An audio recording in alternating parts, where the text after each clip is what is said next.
Part 1, The Receipt in Her Pocket. I wasn't looking for anything. It was one of those ordinary Tuesdays. Laundry day. Claire had rushed out that morning, late for work, spilling half her coffee on the counter and forgetting the sweater she always wore in over-air-conditioned offices. I picked it up from the floor where she'd left it. Navy blue, soft from years of wear. I was about to toss it in the wash when something in the pocket crinkled. I reached in and pulled out a receipt.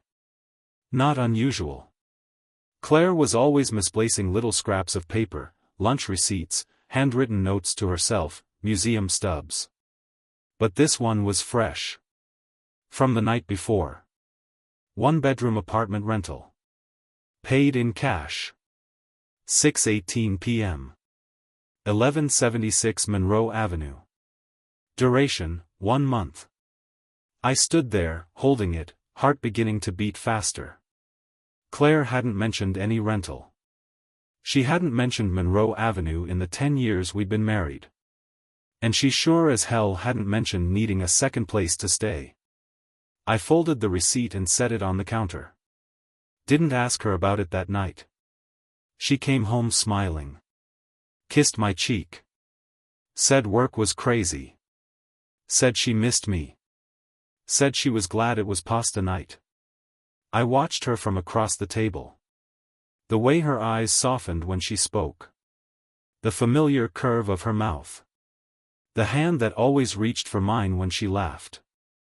How could someone who seemed so completely here, also be somewhere else? At 2 a.m., I was still awake. I got up quietly. Sat in the dark kitchen. And stared at the receipt. 1176 Monroe Avenue. I knew the building. Not well, but enough. It wasn't an office. Not a studio. Not a storage facility. It was exactly what the receipt said. A small apartment complex. 1-bedroom units. Temporary. Quiet. Forgettable. The next morning, Claire left before I woke up.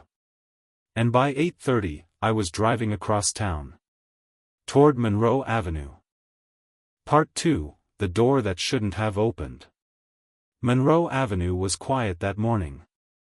The kind of quiet that makes you slow down without realizing it, not because you're nervous, but because your instincts know something you haven't admitted yet.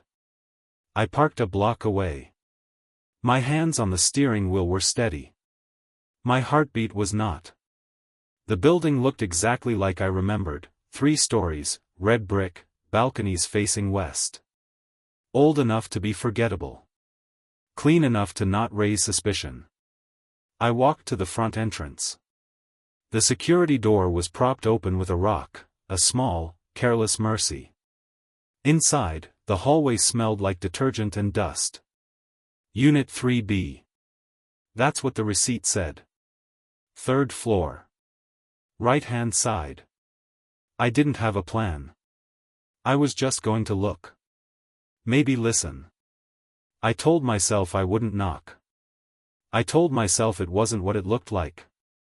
Claire was probably helping someone, a friend, a coworker. Maybe she was subletting it to work on something quietly. She liked solitude.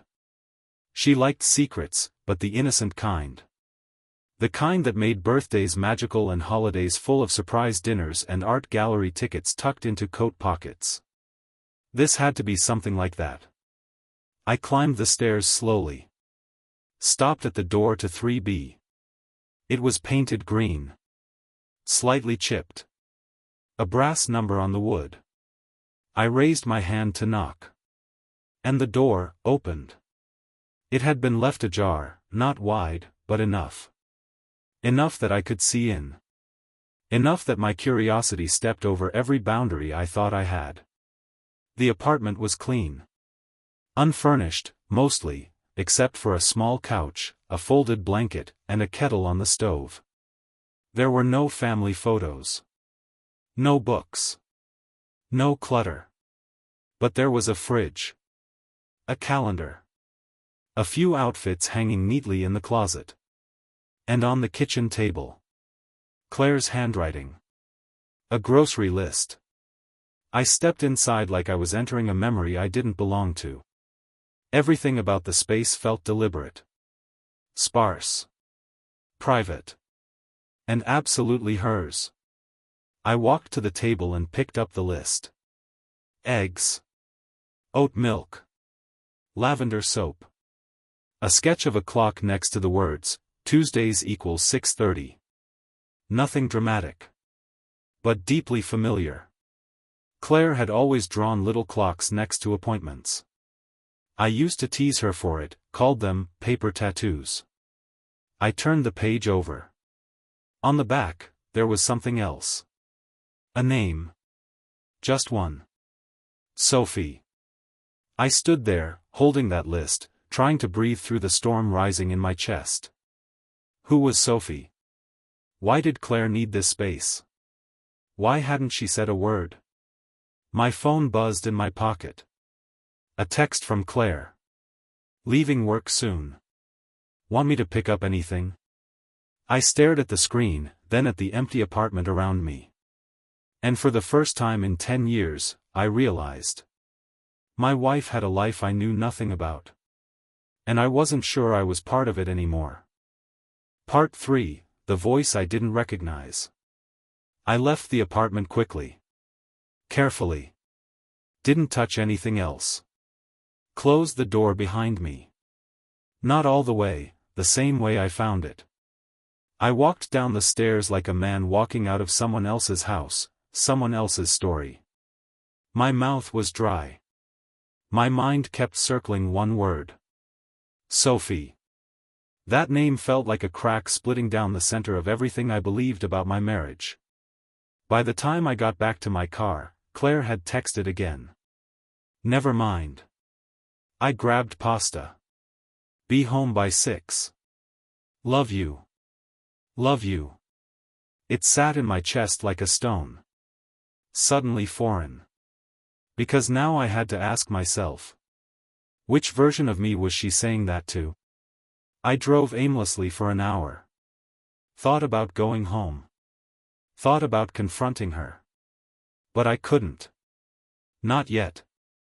I needed more than a name scribbled on the back of a grocery list. So I drove to the library instead. It was the only place I could think straight. I sat at a computer in the back, the hum of fluorescent lights overhead, and typed. Sophie Claire, last name. Then, Sophie plus Monroe Avenue. Claire plus Sophie plus legal records. Most of it was noise. Nothing helpful. No social media profiles. No arrest records. No obvious connections. But then I clicked on a local community forum, an event calendar for a support group that met at the Lutheran Church near Monroe Avenue. Tuesdays at 6:30 p.m., post-adoption grief support, closed group. Moderator, Claire, last name. Guest facilitator, S. Landon. Sophie Landon. I just stared at the screen. Adoption? Claire never mentioned facilitating a group. Never talked about volunteering. And grief? She never said she was grieving anything, except maybe the slow death of spontaneity in our marriage. When I got home that night, she was already in the kitchen. The smell of garlic and butter filled the air. She smiled when she saw me. Hey, you're home late. Traffic, I lied. She walked over and kissed my cheek like nothing had changed. Maybe for her, nothing had. We ate dinner like normal. She told me about a client who brought her donuts. I nodded, smiled at the right parts. I didn't bring up Sophie. Didn't mention the apartment. Didn't ask about Tuesdays at 6:30. Because suddenly, the fear I had wasn't just that she was hiding something. It was that she was hurting somewhere I couldn't see. And I didn't know how to reach that version of her without tearing the rest of us apart. After dinner, she stood at the sink, humming a quiet tune I didn't recognize. And I sat at the table, watching the woman I had promised to grow old with. Wondering who had walked through her grief with her. While I was too distracted to notice she'd been carrying it alone. Part 4, The Photograph in the Drawer. I waited 2 more days before I opened the drawer. Claire was out running errands, said she'd be gone for an hour. I told her I might take a nap. She kissed me on the forehead like she always did, like everything was fine.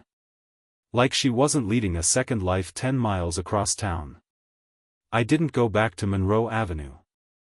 Not yet. I went to our bedroom. To her side of the nightstand. She wasn't secretive, not in any obvious way. But I noticed, over the years, she kept that drawer a little too neat. Nothing out of place. Always closed. Always private. Like a memory you don't want touched. I opened it. At first, it looked ordinary. Hand cream. A journal. A folded grocery flyer. Her favorite lip balm. But tucked beneath the journal, wedged flat against the bottom, was a photograph. And the moment I saw it, I stopped breathing. Claire was holding a baby. Not a newborn, a toddler. Maybe a year, maybe 2. Wrapped in a yellow blanket. There was sunlight in the picture, a bench, leaves scattered on the ground. The baby's face was round, mouth open in a laugh. Claire's smile was different than anything I'd seen in years. She looked younger. Lighter. Unburdened. And deeply in love. On the back, there was a date, October 17, 2015. 8 years ago. Right before we met. No name. No caption. Just the image. I stared at it for a long time. My hands trembling. Trying to make sense of the math. The timeline. Her life before me. Trying to remember if she'd ever once, ever, mentioned a child. She hadn't. Not once. When she came home, I was already back in the living room, pretending to scroll through my phone. "Did you nap?" she asked. I looked up. Nodded. Smiled. Lied. That night, she fell asleep with her head on my chest. And I lay there awake. One hand resting on her back, the other in the dark, holding that photo inside my pillowcase like a secret I didn't ask to keep. And the only thing I could hear was her breathing. The steady sound of someone sleeping beside the man she married. While still haunted by the child she never told him about.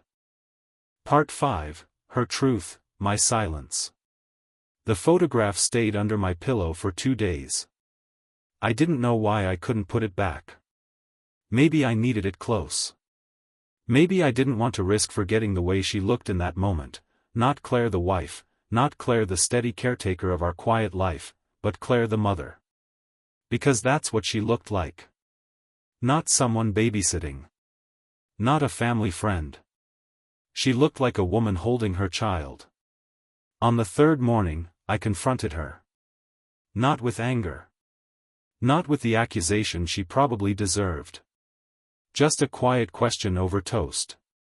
"Claire, did you ever think about having kids?" She froze. The knife paused mid-butter. "Why?" "Just wondering." She didn't answer immediately. Didn't look at me. She put the knife down gently. "I did," she said.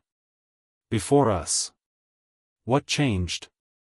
She exhaled. "I lost the part of myself that believed I'd be any good at it."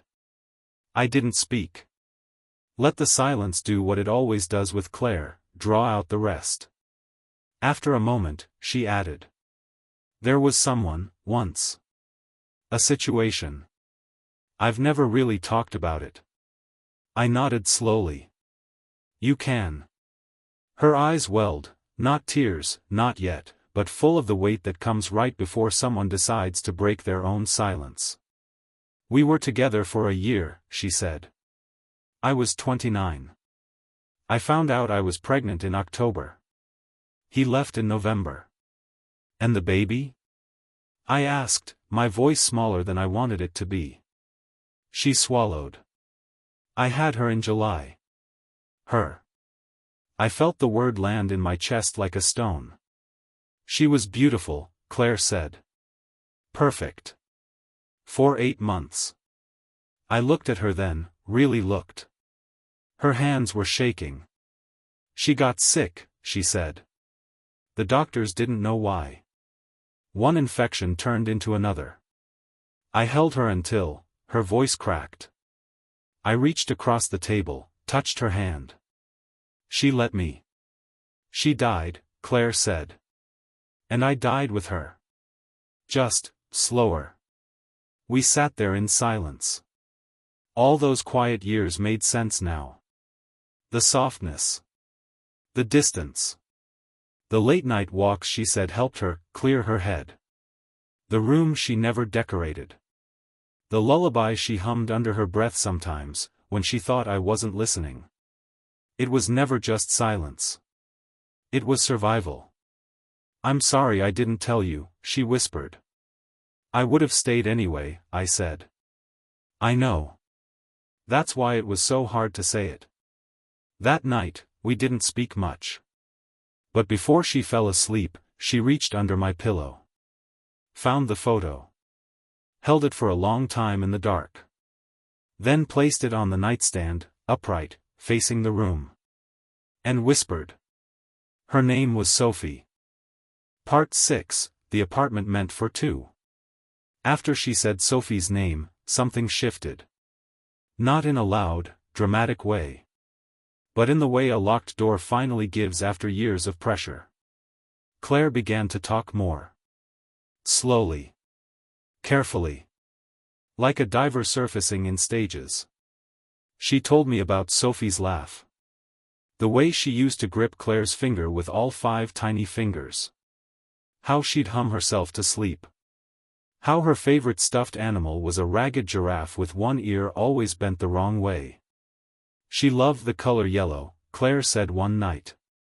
Would cry if you dressed her in anything else. I listened. And I grieved. Not just for the daughter I never met. But for the woman I had loved without ever knowing how much of her had been buried just beneath the surface. A week later, Claire told me about the apartment. I didn't have to bring it up. We were in bed. She'd just turned out the light. But then, in the dark, she whispered. Monroe Avenue. You went there, didn't you? I hesitated. Yes. A long pause. I thought so. Why didn't you tell me about it? She exhaled. I needed a place where I could still be her mom. The apartment was never about infidelity. It wasn't about escape. It was about memory. Permission. Grief. She had rented it once a year, every July, to feel closer to Sophie. To sit with her photos. Read her old baby books. Leave out the yellow giraffe she'd kept all this time in a cedar box at the back of her closet. I didn't know how to let go, Claire said. And I didn't know how to bring that grief into the life we built. It felt unfair. Like I was cheating on the peace we had. You weren't, I said. I know that now. She let me go with her the next time. We walked in together, me seeing it fully for the first time as something more than a secret. It was simple. Sparse. Beautiful in its restraint. On the kitchen counter was a photo of Sophie in a yellow dress. A drawing Claire had done in soft charcoal. A list of milestones written in a fading notebook. She handed it to me. Page after page of what-ifs and should-haves. I used to think I could only come here alone, she said. But maybe that was the loneliest part of all. We didn't say much that visit. But when we left, she locked the door herself. Then handed me the key. You keep it, she said. In case I forget how to open things again. Part 7, The Quiet After the Grief. We didn't rent the apartment the next year. Claire asked me one morning, quietly over tea, do you think it's okay if I let that place go? I looked at her, not for the right answer, but for the real one. She wasn't asking me for permission. She was asking herself if it was time to stop holding her grief in a separate room. "I think you already did," I said. She smiled, a tired, peaceful kind of smile, and nodded. We boxed up the few things she kept there. The charcoal drawing. Sophie's yellow dress. The giraffe, soft and faded, ear still bent like it remembered being held too tightly by too small a hand. We didn't throw anything away. We just brought it home. Claire asked me if I wanted to keep the photo of Sophie on our nightstand. I said yes. Not because I knew her, but because now I knew the part of Claire who never stopped loving her. And that part was ours, too. One night, months later, I found Claire sitting on the floor of what used to be her art room, the room she had never really used. She was folding little pieces of yellow paper into stars. "What are these for?" I asked. She looked up. Her hands still working. "For Sophie. I'm writing her all the things I never got to say." She handed me one. It read, "You were never forgotten." I sat with her for an hour that night. We didn't speak much. Just folded stars and placed them gently into a glass jar. And for the first time in a long time, I didn't feel like a visitor in her grief. I felt like a witness. Our love changed after that. Not in a way people notice, but in the way we noticed each other more. We asked deeper questions. We held each other longer after quiet nights. And when she hummed softly in the kitchen again, it was no longer to soothe a ghost. It was to honor what had once been, and to bless what was still here. Some people think love is a house you build once. But now I know. Love is the courage to rebuild. After you've seen what it means to lose everything. And still choose to stay.